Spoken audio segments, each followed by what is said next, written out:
Nakatikim ka na ba ng masarap? Eto masarap.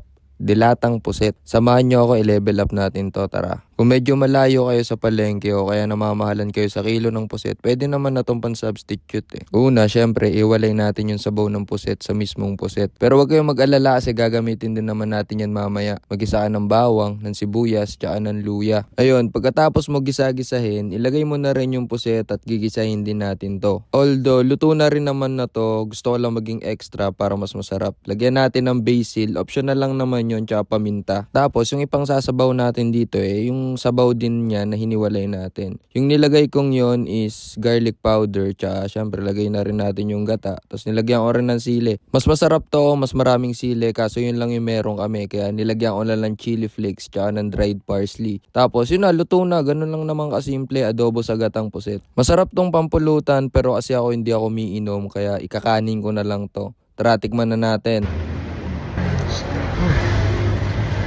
Gawang sarap. Kanin, sarap to sa kanin. Panalo.